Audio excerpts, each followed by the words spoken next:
Assalamualaikum warahmatullahi wabarakatuh.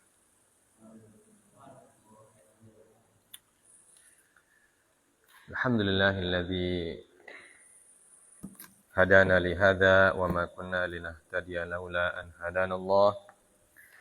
Wa asyhadu an la ilaha illallah wahdahu la syarika lah. Wa asyhadu anna Muhammadan abduhu wa rasuluhu la nabiyya ba'dah. Allahumma salli wa sallim wa barik ala nabiyyina Muhammadin sallallahu alaihi wasallam wa ala alihi wa ashabihi wa man tabi'ahum bi ihsanin ila yaumiddin, amma ba'd. Allahumma 'allimna ma yanfa'una wa anfa'na bima 'allamtana wa zid lana ilman wa hudan wa taufiqa. Pertama-tama marilah kita senantiasa bersyukur kepada Allah Subhanahu wa taala atas nikmat yang masih dicurahkan kepada kita sekalian. Salawat dan salam tak lupa kita sampaikan kepada junjungan kita Nabiullah Muhammad sallallahu alaihi wasallam serta para keluarga dan sahabat-sahabat beliau yang diridhoi oleh Allah Subhanahu wa taala yang telah memperjuangkan agama ini dan menyampaikan syariat ini kepada seluruh umat manusia.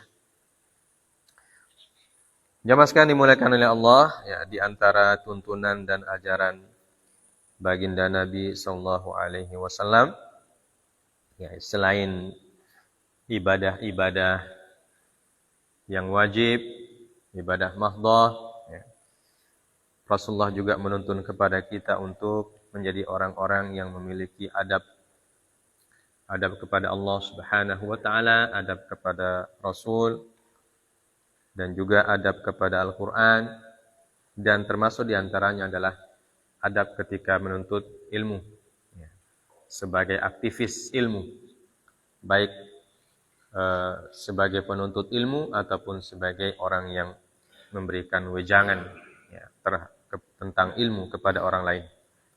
Ya. Selanjutnya kita akan membaca, ya, lanjutan dari tuntunan tentang adab sebagai seorang aktivis ilmu Islam, atau kita bisa katakan demikian, ya, atau bahasa sekarang itu sebagai akademisi, ya, akademisi Islam. Dan akademisi itu ada ada guru dan ada murid, ya. Guru dan murid, ya. Itu semuanya disebut dengan para akademisi, ya, atau aktivis keilmuan, ya, atau dalam bahasa Arab talabatul ilm, ya, talibul ilm, ya. Kita baca dari bukunya Al-Imam An-Nawawi, ya, At-Tibyan fi Adabi Hamalatil Quran.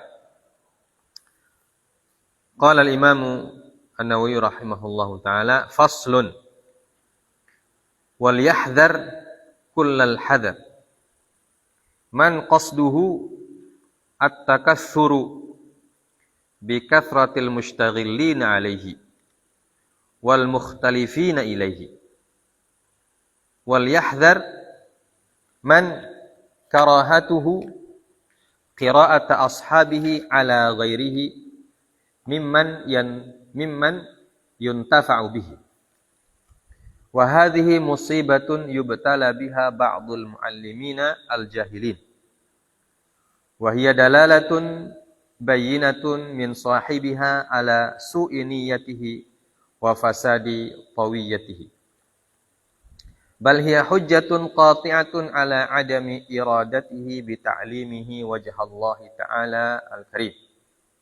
Fa innahu law aradallaha ta'ala bi ta'limihi lama kariha dhalik. Bal qala li nafsihi ana aradtu at-ta'ata bi ta'limihi wa qad hasaltu wa huwa qasada bi qira'atihi ala ghairi ziyadata ilmin fala 'ataba alayhi.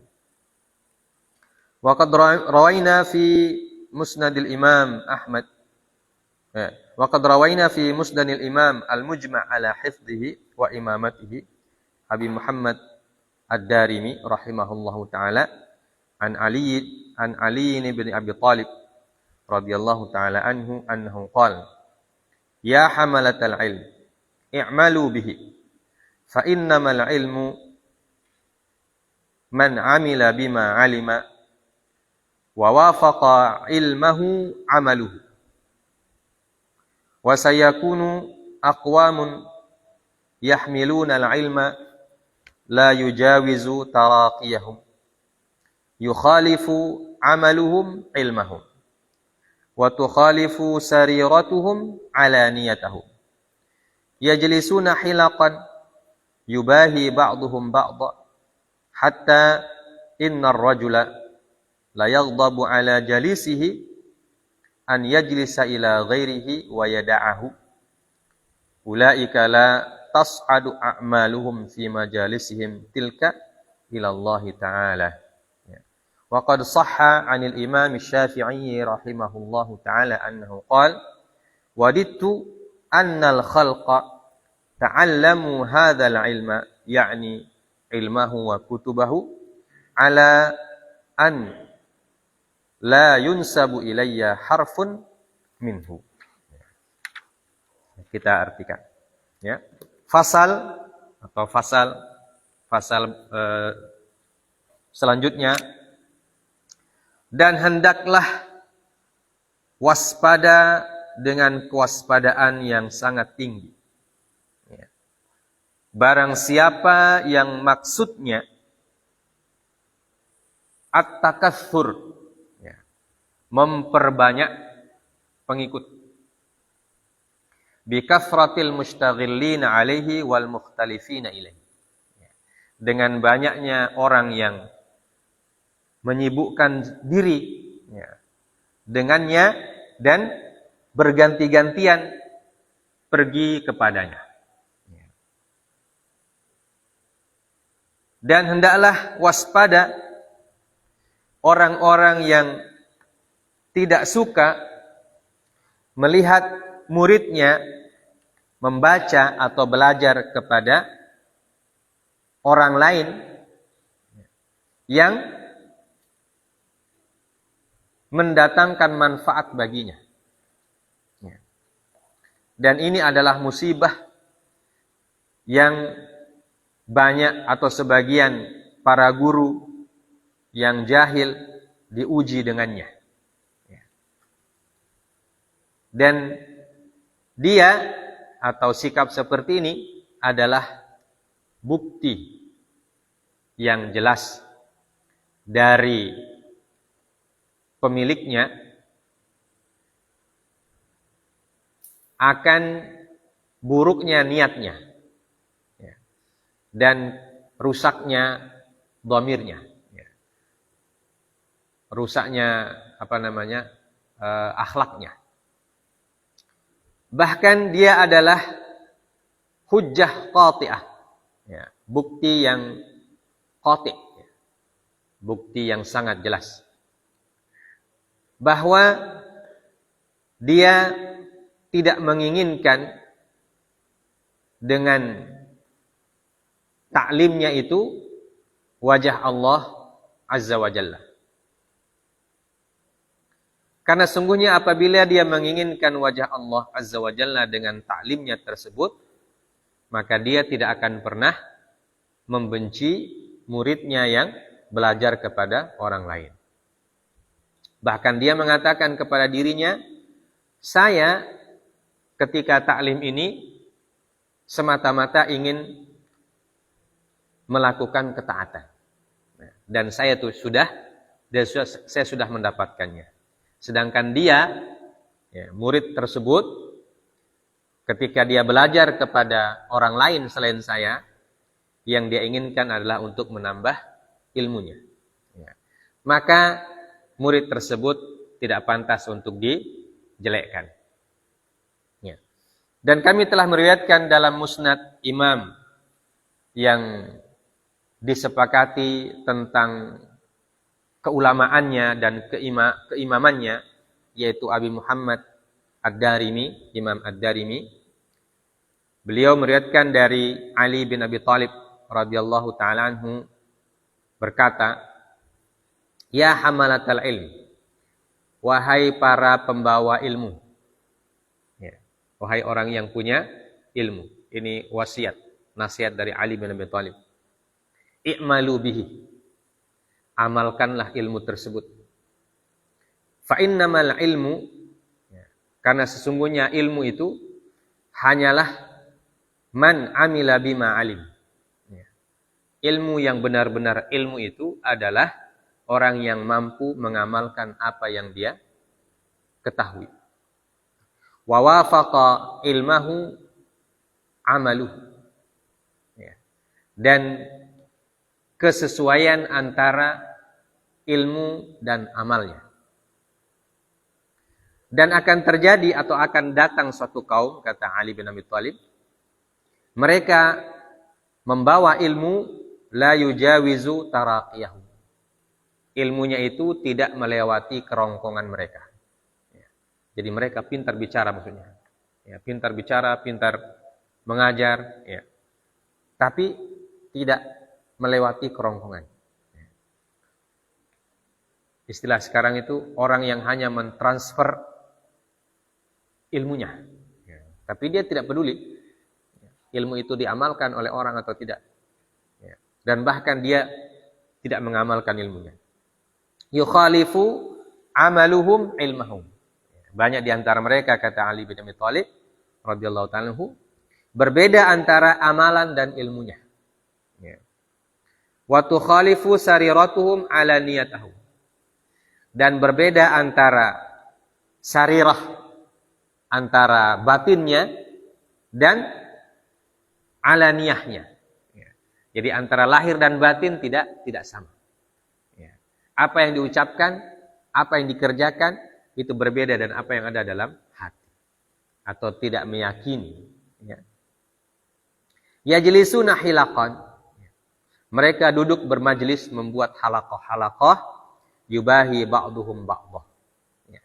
Di dalam halaqah tersebut apa isinya? Isinya membangga-banggakan diri. Ya, sebagian berbangga-bangga atas yang lain. Hatta innar rajula la yaghdabu ala jalisihi an yajlisa ila ghairihi wa yada'ahu.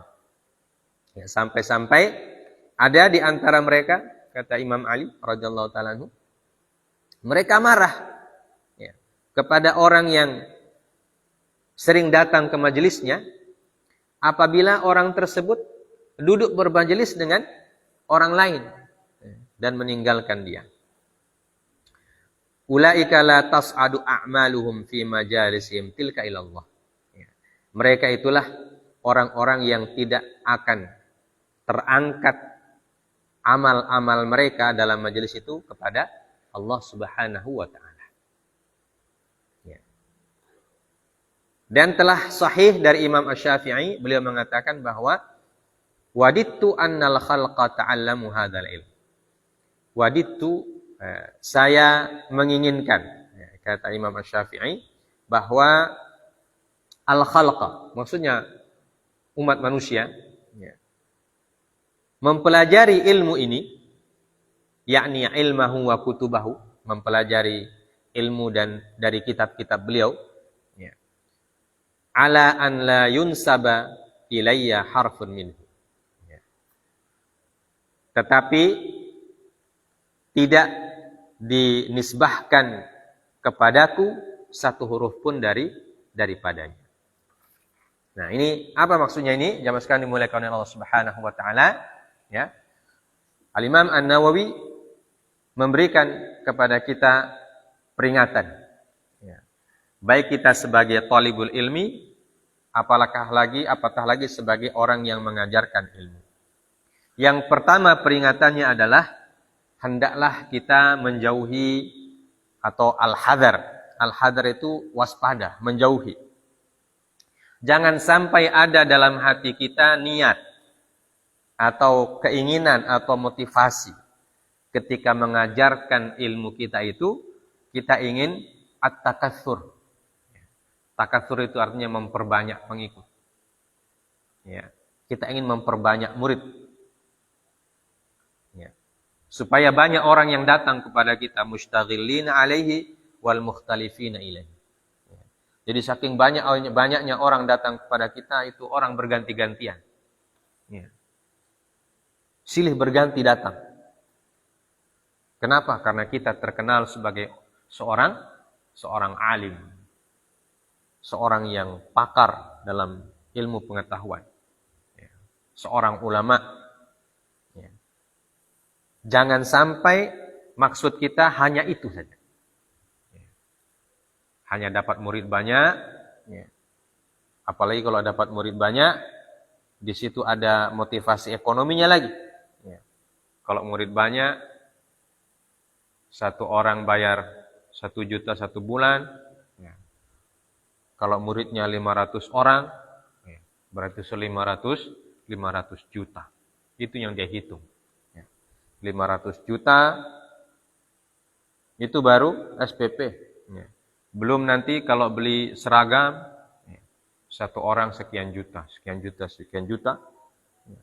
Terkumpul dalam dalam kasnya, sekian ratus juta, bahkan sampai miliaran. Wah, terbayang kalau 1 miliar atau sekian miliar, ya, bisa bangun rumah. Atau bisa beli mobil Alphard dan lain sebagainya. Kalau sudah seperti itu berarti sudah kata Imam An-Nawawi, itu sudah tidak betul dia punya niat. Ya, tidak betul niatnya. Dan itu terjadi pada sebagian orang. Ya. Walaupun ya tidak semua. Ya. Namanya nasihat kan. Kalau ini dinasihatkan berarti pernah terjadi. Ya. Ada orang yang seperti itu. Makanya kita dinasihati. Supaya tidak seperti itu. Ya. Jadi jangan sampai niat kita hanya ketika kita mengajar itu tidak ada niat lillahi ta'ala maksudnya. Ya. Jangan sampai niat tidak ada niat lillahi ta'alanya. Ya. Tapi kalau niat lillahi ta'ala betul-betul karena Allah Azza wa Jalla, kemudian Allah membukakan kecintaan orang kepada dia, nah itu tentu sesuatu yang tidak masuk dalam kategori yang diperingatkan ini. Ya, karena memang dia niatnya bagus. Ya. Dan apakah ada orang yang niatnya tulus? Ada, banyak. Ya. Banyak orang yang mengajar niatnya tulus. Niat memang mengajarkan ilmu Allah Subhanahu wa taala, ya, karena Allah Azza wa Jalla, dan itulah yang menjadi tuntunan kita, ya. Sedangkan selain itu seperti yang disebutkan ini, apapun niatnya selain niat karena Allah, ya, apalagi niat hanya untuk mendapatkan banyaknya pengikut, ya, kemudian nanti dielu-elukan dan lain sebagainya, ini kata beliau wal yahdhar, ya, hendaklah dijauhi, ya, sikap seperti itu hendaklah dijauhi. Kemudian juga yang kedua yang tidak dibolehkan oleh beliau adalah sikap wal yahdhar man karahatuhu qira'ata ashabi ala ghairihi mimman yuntafa'u bihi. Ya. Hendaklah kita menjauhi sikap atau waspada terhadap salah satu sifat, ya, sebagian dari orang yang mengajar. Dia tidak suka muridnya belajar kepada orang lain. Ya. Dia tidak suka muridnya belajar kepada orang lain. Atau dia tidak suka punya saingan. Ya. Dia merasa disaingi. Ya. Merasa disaingi, ketika dia merasa disaingi, otomatis dia merasa dia punya popularitas menurun. Karena ada orang yang di sebelah mengajar juga. Ya. Nah ini banyak juga terjadi. Ya. Di sini bangun masjid, sebelah sana juga bangun masjid. Ya. Di sini mengajar tajwid, di sana mengajar tajwid. Ya. Dan murid yang di sini pindah ke sana, atau murid sana pindah ke sini. Ya. Nah itu kata beliau, tidak boleh kita melarang-larang orang mau belajar kepada orang lain. Ya.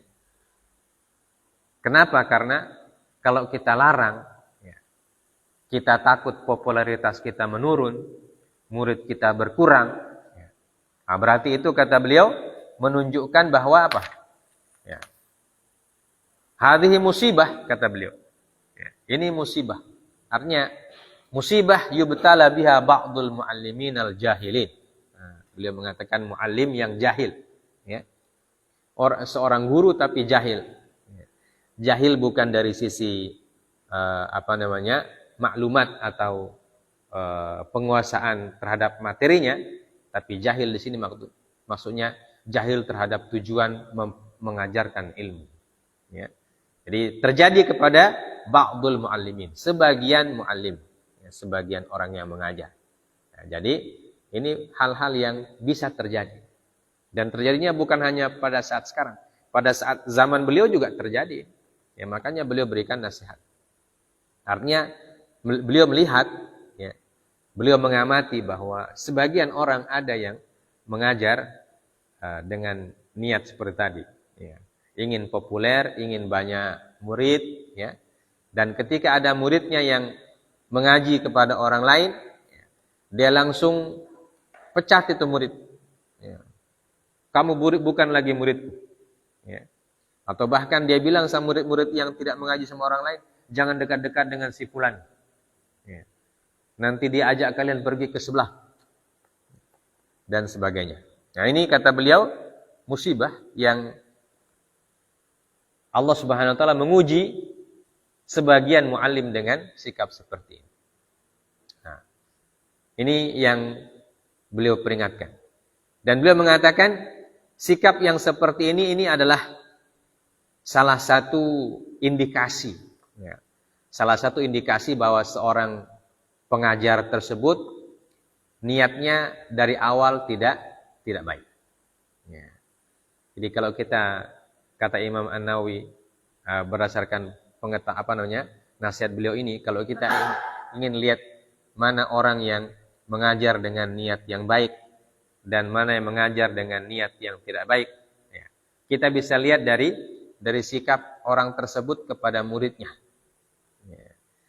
Kalau ada muridnya yang mengaji tempat lain kemudian dia benci atau marah, ya, atau tidak suka, ya, berarti ini salah satu indikasi. Namanya juga indikasi. Ya, bisa benar, bisa tidak. Ya.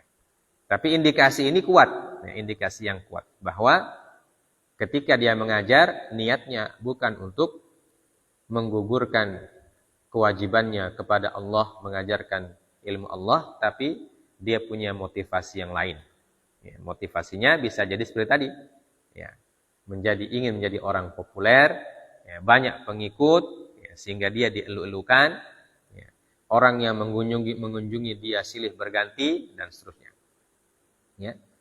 Ini kata beliau indikasi bahwa orang tersebut atau guru tersebut memiliki niat yang tidak bagus dan dhamir yang fasad, ya. Motivasi yang rusak. Ya. Waliyadzubillahi min dzalik. Bahkan indikasi ini bisa lebih kuat, bisa menjadi bukti. Nah, kalau indikasi itu kan baru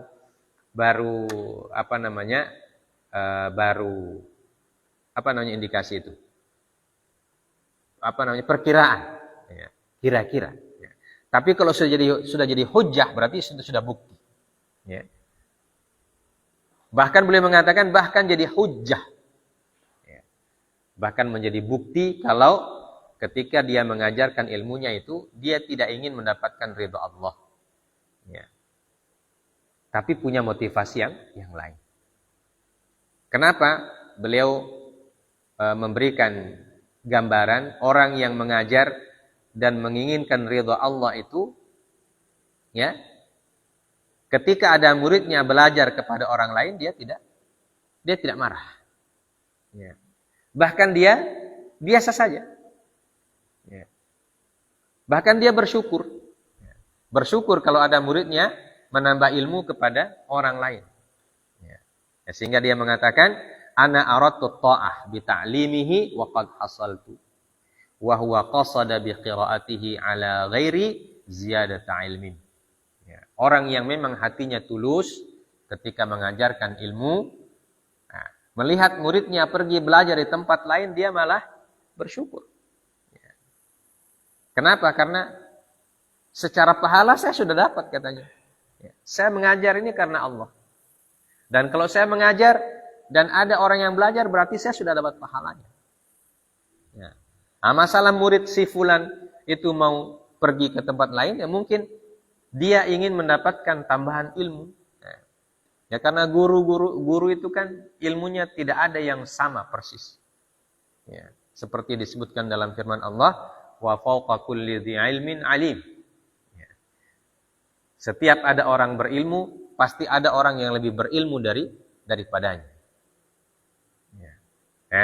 Dan murid, ya, apalagi murid-murid yang punya tumuh, ya, punya obsesi yang sangat besar terhadap ilmu itu, dia merasa tidak cukup kalau satu orang yang menjelaskan ilmu ini.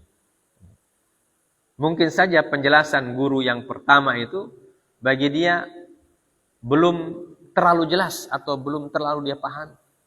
Dia perlu mencari guru yang lain yang yang bisa memberikan dia pemahaman yang lebih sempurna. Walaupun sebagai murid juga, ya, adabnya tidak boleh kita banding-bandingkan guru kita. Tidak boleh kita bandingkan. Itu ustadz itu kalau dia menjelaskan tidak terlalu bagus dia. Nah, kalau ini ustadz ini bagus dia menjelaskan.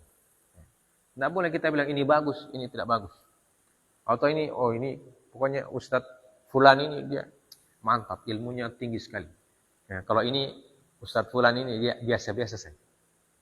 Ya. Seolah-olah kita lebih pintar daripada guru kita. Ya, jadi kalau mau pergi ke sana mau menuntut ilmu, ikhlas juga saya menuntut ilmu saja. Ya. Jadi kalau ada perbedaan pendapat di antara dua guru kita, ya, mana yang kita mau ambil? Nah, jangan karena kita suka yang sana, saya suka ini penjelasannya ini. Yang sana saya tidak suka penjelasannya. Ya. Tidak bisa juga sebagai penuntut ilmu. Jadi kalau guru kita berbeda pendapat, ya, itu malah menjadi memperkaya keilmuan kita. Oh, ternyata ini sesuatu yang ikhtilaf, ya, sesuatu yang diperdebatkan oleh para ulama. Ya. Jadi kita malah mendapatkan ilmu yang baru. Ini itu caranya. Nah, itu antara murid dan guru. Jadi ada guru yang senang muridnya untuk pergi menuntut ilmu tempat orang lain, ya. Sedangkan sebaliknya murid yang pergi menuntut ilmu kepada guru yang lain, dia tidak menjelekkan gurunya yang pertama itu. Nah, sekarang banyak terjadi menuntut ilmu kepada ustadz di kampungnya, ya, pergi ke kota menuntut ilmu sama ustadz yang lain yang kelihatannya lebih berilmu, sampai di kampung, ya, dia salahkan gurunya yang pertama. Salah itu ustadz. Ilmu saya yang baru yang saya dapat bukan seperti ustadz penjelasan. Dia sudah bantah-bantah gurunya. Ya. Atau bahkan dia jelekkan gurunya. Oh, ternyata guru saya yang lama itu DP akidah tidak lurus. Ya. Guru saya yang baru ini menjelaskan akidah lebih baik. Ya. Ternyata guru saya yang lama itu tersesat dia ternyata. Ini apalagi dia sudah bilang dia guru tersesat. Ya. Ini tidak boleh. Ya. Tidak dibenarkan. Nah, dan murid yang seperti itu nanti kehidupan selanjutnya juga tidak jelas. Ya. Bahkan bisa jadi dia menjadi orang yang tidak diridhai oleh Allah Subhanahu wa taala. Ya. Jadi baik sebagai guru ataupun sebagai murid, kita harus memang betul-betul melandasi amalan-amalan kita dengan lillahi ta'ala. Ya, betul-betul tulus dan ikhlas karena Allah Subhanahu wa ta'ala. Ya, fala ataba alaihi. Ya. Maka dia tidak menyalahkan muridnya itu. Ya. Dan setiap guru yang tulus pasti dia sadar bahwa walaupun saya punya ilmu, pasti ada hal-hal yang saya jelaskan orang tidak pahami. Ya. Mungkin karena bahasanya yang kurang. Ya. kosakatanya ketika menjelaskan kurang, dan lain sebagainya. Atau ketika menjelaskannya tak putar-putar. Karena ketika kita mengajar, pasti ada ilmu yang ketika kita menjelaskannya, perkataan kita tak putar-putar. Sedangkan kita sendiri yang menjelaskan tidak paham kadang. Bisa jadi seperti itu. Dan murid kita yang mendengarkan penjelasan yang tak putar-putar itu, dia pergi cari, dia tanya kepada guru yang lain bagaimana penjelasannya ini. Maka guru yang lain ternyata bahasanya lebih lugas, lebih mudah, lebih lurus, tidak tak putar-putar. Maka dia paham di situ. Maka berlakulah kita seperti Nabi Musa. Nabi Musa itu orang yang sadar kepada kekurangannya. Ketika dia diperintahkan oleh Allah Azza wa Jalla untuk pergi mendakwahi Fir'aun, dia mengatakan, wa akhi Harun huwa afsahu minni. Apa firman? Wa fa'arsil ila Harun. Ketika Allah Subhanahu wa taala mengatakan, Musa, kamu yang saya pilih untuk mendakwahi Fir'aun, Nabi Musa mengatakan, ya Allah, utus jo Harun. Fa innahu afsahu minni lisanan. Karena Harun itu lebih fasih lisannya daripada saya. Jadi Nabi Musa sadar diri dia. Sadar diri. Dia mengakui kelebihan Nabi Harun. Makanya Allah mengatakan, sanashuddu adudaka bi akhika. Kalau begitu kata Allah Azza wa Jalla, saya akan menguatkan posisimu dengan mengutus juga saudaramu. Jadi Rasul. Jadi Nabi Musa sadar bahwa walaupun dia seorang Rasul, tapi dia merasa ada kelemahan saya ini ya Allah yang tidak bisa saya tutupi. Kelemahannya adalah dia tidak terlalu fasih ketika mengucapkan beberapa huruf. Berbicara bisa, tapi dia cadel, kata ahli tafsir itu ada cadel. Ada huruf-huruf yang kalau beliau mengucapkan tidak sempurna kedengarannya. Makanya beliau berdoa itu, Rabbi syrah li sadri wa yassir li amri wahlul 'uqdatan min lisani yafqahu qawli. Wahlul 'uqdah, dan bukalah ikatan di lidahku ini. Artinya kalau saya bicara nanti ya Allah, buatlah lidahku ini tidak kaku, sehingga apa? Sehingga apa yang saya ucapkan itu terdengar dengan jelas, yafqahu qawli. Sehingga orang yang mendengar itu paham apa yang saya katakan. Nabi Musa Masya Allah mencontohkan kepada kita bagaimana beliau sebagai seorang Rasul, tapi beliau sadar sebagai manusia biasa, saya punya kekurangan. Dan kekurangan itu ditutupi oleh saudaranya. Makanya dia minta kepada Allah, ya Allah, utus juga saudaraku ini. Karena nanti saya yang jelaskan sama dia dan dia jelaskan kepada orang lain. Kenapa? Karena kalau saya jelaskan sama dia karena saudara kandung, jadi lebih paham. Daripada orang lain yang belum pernah ketemu kemudian dia bicara.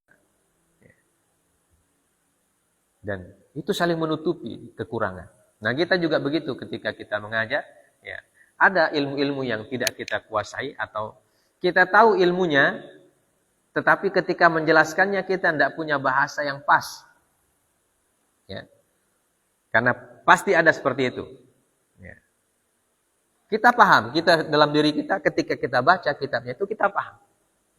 Tapi untuk menjelaskan kepada orang lain, tak putar-putar. Sehingga orang lain yang mendengarkan penjelasan kita makin bingung.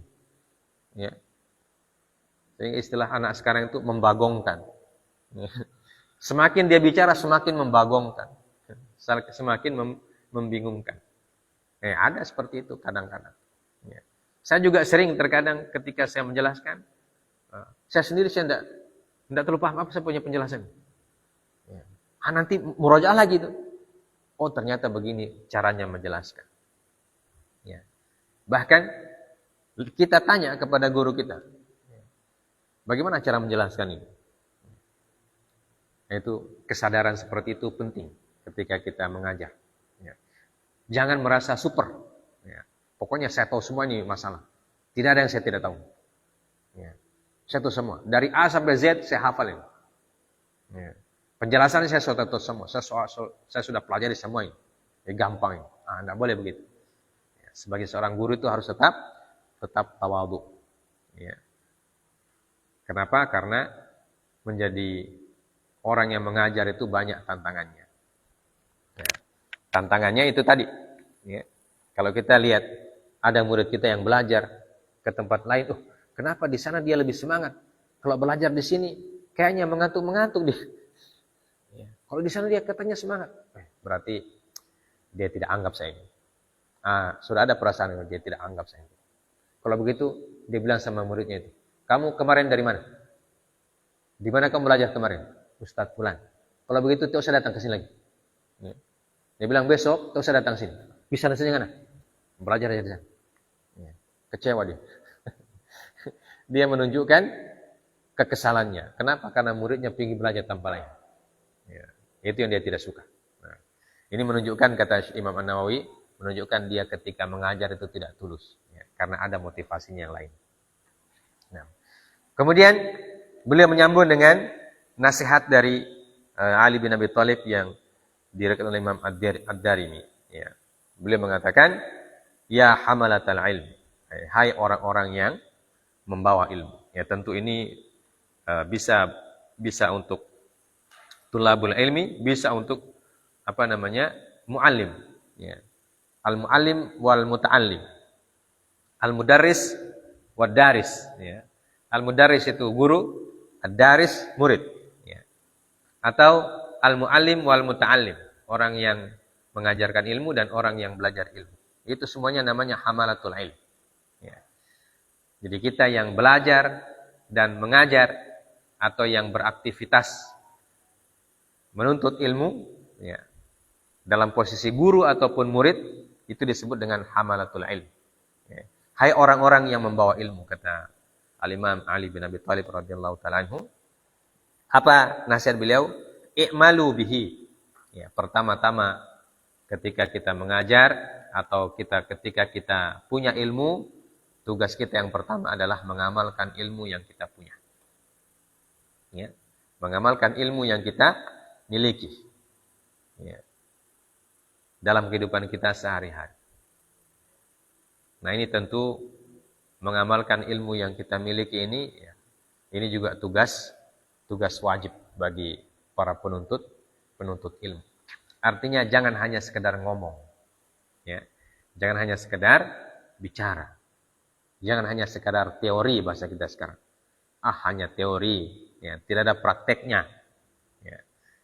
Jadi kita harus menyeimbangkan antara teori dan praktek. Kenapa? Karena ilmu yang bermanfaat, kata beliau, fa innamal alim, ya, sungguhnya orang yang berilmu itu, ya, adalah mereka yang amila bima alim. Ya. Orang yang mengamalkan apa yang dia ketahui.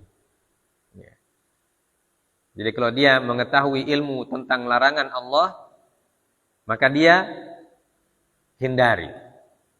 Dia jauhi larangan itu. Dan kalau dia mengetahui ilmu tentang perintah Allah, maka dia kerjakan perintah itu. Ya, itu secara gampangnya. Jadi kalau kita membaca ayat, membaca hadis tentang perintah-perintah Allah, maka sebisa mungkin kita kerjakan. Ya. Dan kalau kita sebaliknya membaca ayat-ayat dan hadis Nabi tentang larangan Allah, sebisa mungkin kita tinggalkan larangan itu. Dan kita duluan yang mempraktekkannya.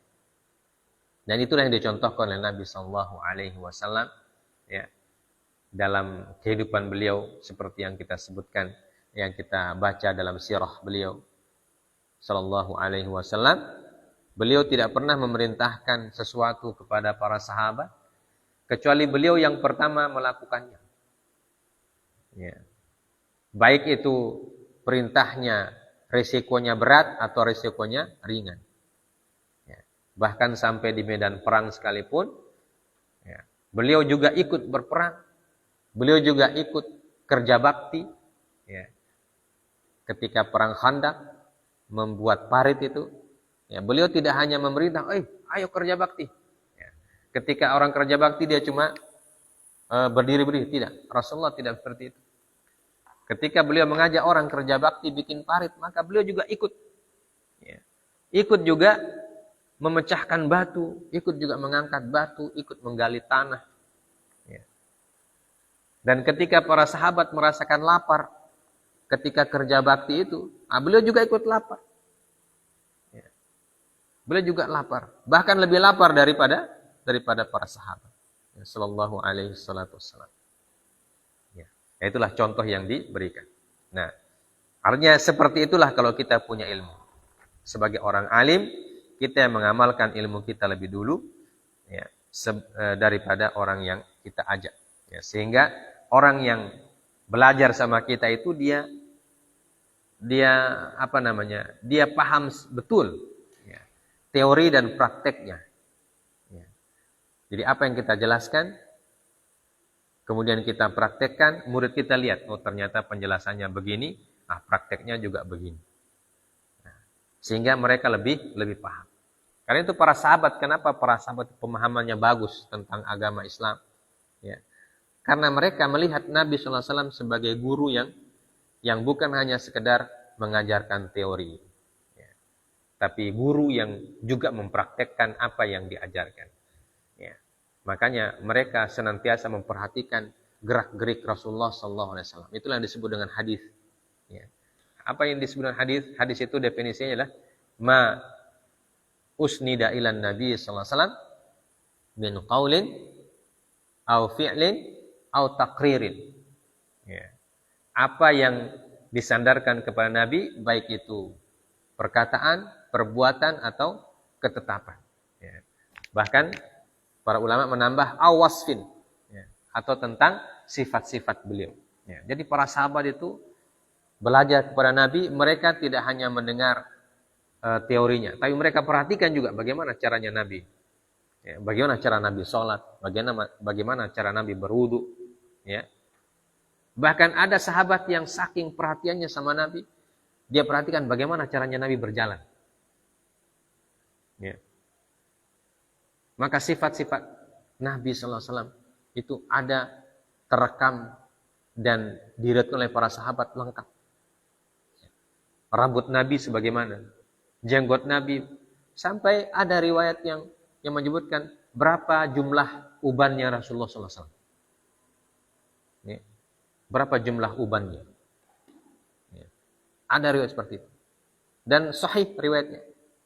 Ya. Jenggot Nabi itu sebagaimana. Tinggi Nabi sebagaimana. Ya. Itu kenapa? Karena para sahabat itu memperhatikan Rasulullah SAW, bukan cuma dia punya ucapan, tapi semuanya mereka. Ya, karena beliau memang guru. Nah, itu guru yang seperti itu yang diinginkan. Ya. Walaupun kita tentu tidak akan menjadi seperti Rasul. Ya. Tapi paling tidak kita memotivasi diri kita, ya, ketika kita mengajarkan suatu ilmu, nah, kita juga mempraktekkannya terlebih dahulu. Ya, sebisa mungkin. Ya. Dan beliau memperingatkan bahwa akan ada suatu kaum, kata beliau, ya, kata Imam Ali radhiyallahu ta'ala anhu, yang mereka itu membawa ilmu, ya, tetapi tidak melewati kerongkongannya. Ya. Artinya mereka banyak bicara, banyak teori, mengajar di mana-mana, tapi prakteknya zong, ya, prakteknya nol. Ya. Tidak sama antara apa yang diajarkan dengan apa yang dia perbuat. Ini kata beliau akan ada suatu kaum seperti itu. Ya, waliyadzubillah min dzalik. Semoga kita dijauhkan dari orang-orang seperti ini, ya. Dilindungi oleh Allah Subhanahu wa taala dari orang seperti ini. Kenapa beliau mengatakan tidak melewati batas kerongkongannya? Karena yukhalifu amaluhum ilmahum wa tukhalifu sariratuhum alaniyatahum. Ya. Mereka itu seperti orang munafik, ya. Apa yang diamalkan berbeda dengan apa yang disampaikan. Ilmunya tidak sama dengan amalnya. Ya. Lahiriahnya tidak sama dengan batiniahnya. Ya. Dan mereka ketika membuat majelis, kata beliau, mereka membuat majelis itu di antara ciri-ciri orang yang dikatakan ilmunya tidak melewati batas kerongkongan, kata beliau, kalau mereka membuat majelis, isi majelisnya itu hanya berbangga-banggaan. Ya. Saling membanggakan satu dengan yang lain. Ya. Saling menunjukkan kehebatan. Ya. Dan lain sebagainya. Nah itu kata beliau salah satu indikasi orang itu cuma banyak bicara saja. Ya. Tapi tidak ada dia punya praktek. Ya. Kemudian ciri yang lain seperti yang disebutkan tadi oleh Imam An-Nawawi. Ya. Ketika ada muridnya yang belajar kepada orang lain, dia marah. Ya. Dia tidak senang. Merasa ada saingan. Ya. Merasa tersaingi oleh orang lain. Ya. Apalagi guru yang baru itu dari sisi usia dia lebih junior. Ya. Adik kelas. Dan seterusnya, atau masih lagi bahasa kita. Ya, tapi karena banyak orang yang usianya lebih muda, tapi ilmunya lebih banyak, itu kenyataan. Ya. Tapi ada orang yang dia lebih senior, merasa dia lebih berilmu. Ya, ketika ada juniornya yang didatangi oleh orang, dia tidak senang, dan seterusnya dan seterusnya. Dan ini di semua jenis ilmu, baik ilmu agama ataupun ilmu tentang dunia. Ya. Ada saja orang seperti itu. Ya.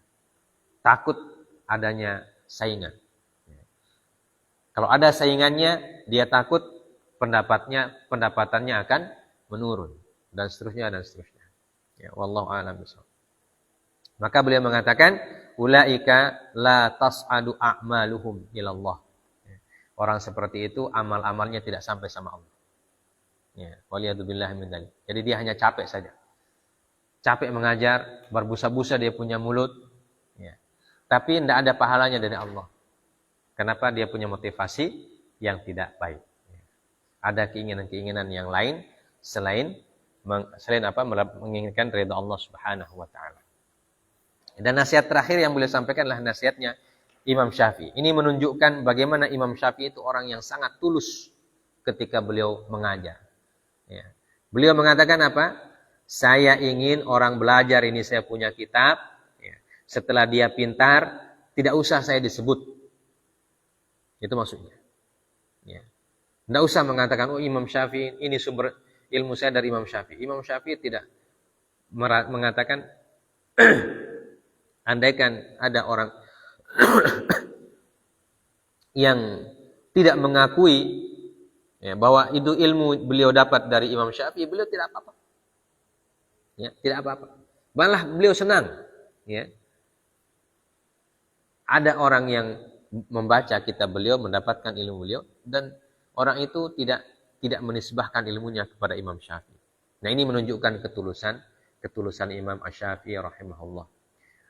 Tidak berarti beliau mengajarkan kita tidak berterima kasih. Ya. Kenapa? Karena ketika kita belajar, tentu kita harus berterima kasih kepada orang yang mengajarkan kita. Tapi ini menunjukkan bagaimana beliau orang yang tulus, ya, ikhlas ketika belajar. Dan ketika beliau tulus itu, ya, justru ketulusannya itulah yang membuat beliau menjadi diterima oleh banyak orang, bahkan sampai sekarang. Ya. Di dunia ini sekarang orang yang bermadzhab Syafi'i itu mayoritas. Ya. Mayoritas di dunia Islam ini sekarang madzhabnya Syafi'i. Ya. Dari Asia Tenggara, dari negeri kita sampai Eropa, sampai Afrika bahkan. Ya.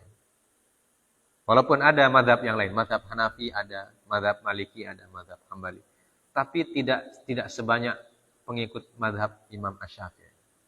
Ya. Itu tidak berarti juga imam yang lain tidak tulus. Tidak. Mereka tulus semua. Ya, tulus semua. Ya. Tapi di antara bentuk-bentuk ketulusan Imam Asy-Syafi'i itu adalah ketika beliau pendapatnya, ilmunya diterima oleh banyak. Ya. Bahkan ketika dalam sejarah beliau mengajar, ya, ketika beliau pindah ke Mesir dari Baghdad, itu Mesir dulu memang orang berilmu dari zaman dahulu kala, dari zaman sahabat itu sudah banyak yang berilmu. Ya. Dan ketika mazhab Hanafi, mazhab Maliki ada, Mesir juga banyak mazhab Hanafi, banyak mazhab Malikinya. Ya. Tapi ketika Imam Asy-Syafi'i datang ke Mesir, ya, banyak orang mazhab Maliki, mazhab Hambali, mazhab Hanafi berpindah kepada mazhabnya Imam Asy-Syafi'i. Ya, banyak. Kenapa? Karena memang orangnya tulus. Ya.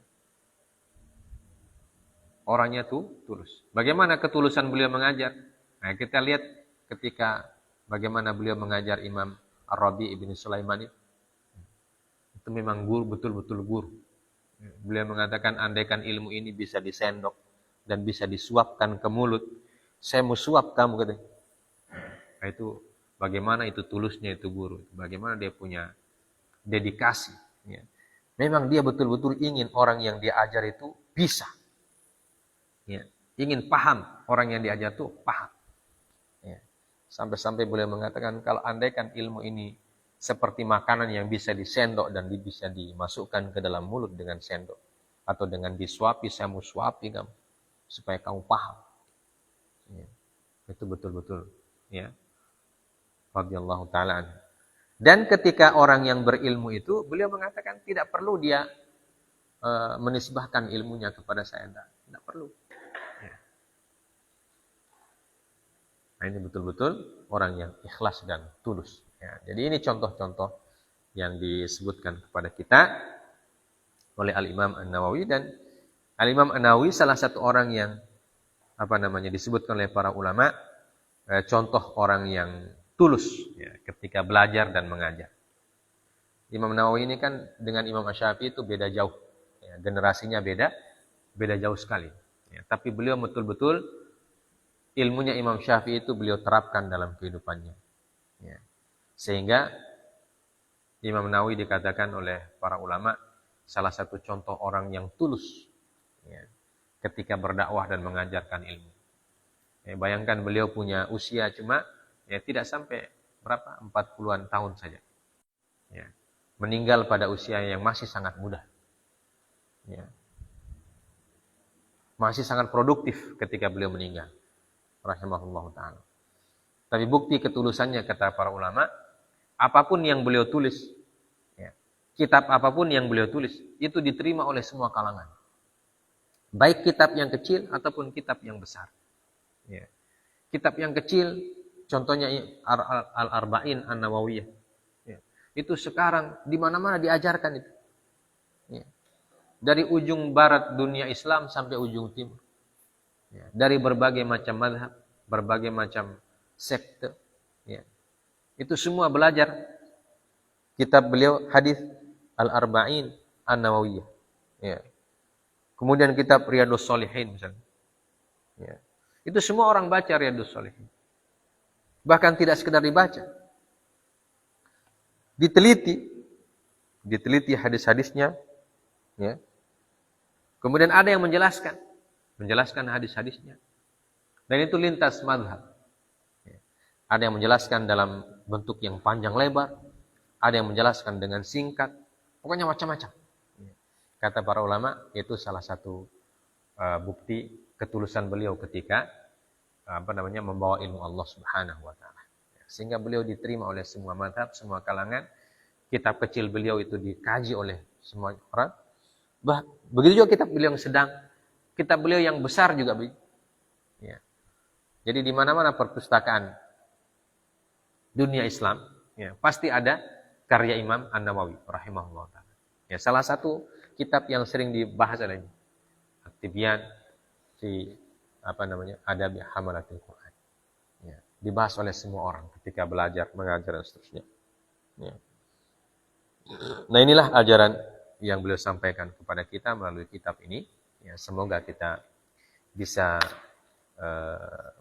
melaksanakannya dan hal-hal yang disuruh oleh beliau kita hindari, kita bisa menghindarinya. Sebaliknya hal-hal yang disuruh kita untuk melaksanakan, kita bisa laksanakan semaksimal kemampuan yang kita miliki. Ya.